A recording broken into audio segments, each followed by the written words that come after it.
मैं आपको एक कहानी सुनाना चाहता हूं।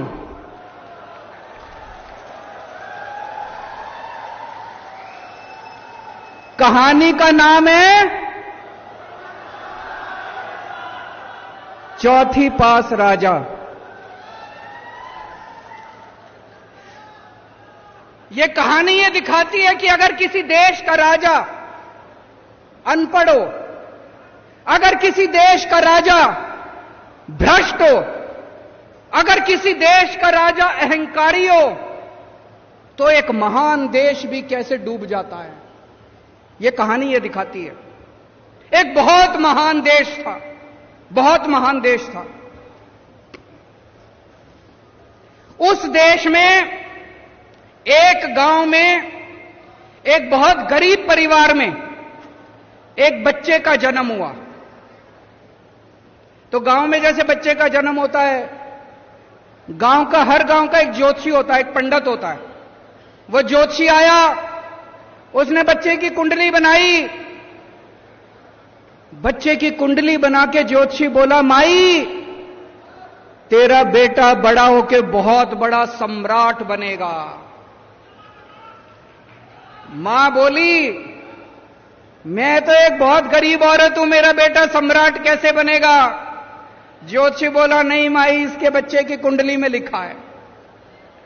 बच्चा धीरे धीरे बड़ा होने लगा। उसे गांव के स्कूल में भर्ती करा दिया। बच्चे का पढ़ने लिखने में मन नहीं लगता था। किसी तरह से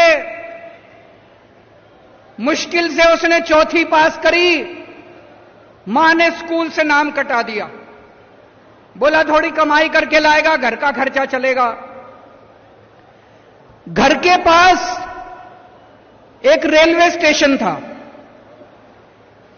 रेलवे स्टेशन पे बच्चा जाके चाय बेचने लगा।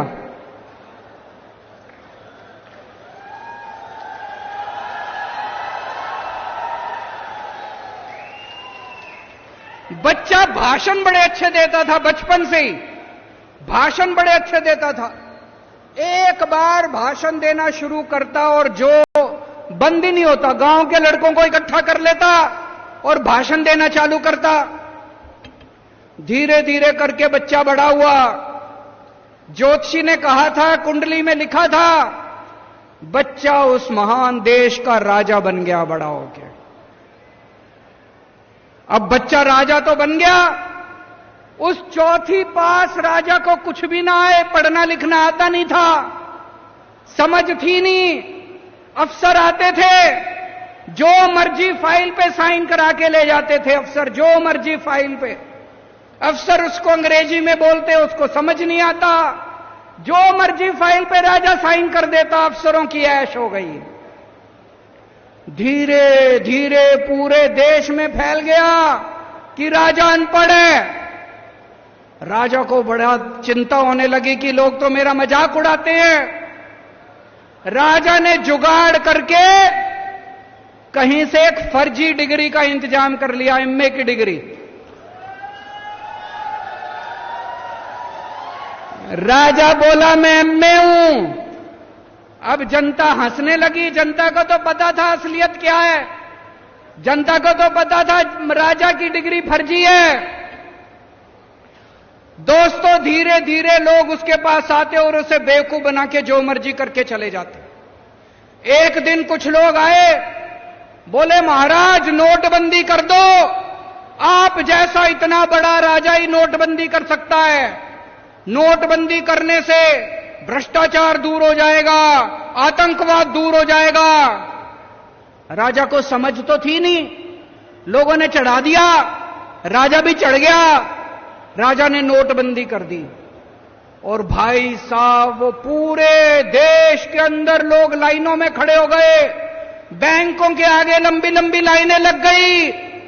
इतने लोग मारे गए और वो महान देश 20 साल पीछे चला गया। 20 साल पीछे चला गया महान देश, 20 साल पीछे। एक दिन उस राज्य के अंदर, उस देश के अंदर बहुत बड़ी महामारी आई। उस महामारी में कई लोग मारे गए। एक आदमी ने आके राजा को कहा, महाराज पूरे देश के लोगों को बोलो कि ताली और चम्मच बजाएंगे, ताली और चम्मच से ये। अब राजा को समझ तो थी नहीं, पढ़ा लिखा था नहीं, अनपढ़ था। पूरे देश से उसने ताली और चम्मच बजवा दिए। लोग मरते रहे, लोग बहुत ऑक्सीजन की कमी से लोग मरते रहे दोस्तों। धीरे धीरे उस राजा के दोस्तों ने लूटमार मचा दी। राजा ने किसी को 10,000 करोड़ दे दिए, किसी को 20,000 करोड़ दे दिए। पूरे देश में महंगाई फैल गई, बेरोजगारी फैल गई, बलात्कार होने लगे, चारों तरफ हाहाकार मच गया। ऊपर सारे देवता देख रहे थे, आसमान में सारे देवता इकट्ठे हुए और सारे देवता मिलकर शिवजी महाराज के पास गए। बोले, महाराज कुछ करो, पृथ्वी पे घोर अन्याय हो रहा है, घोर पाप हो रहा है, कुछ करो।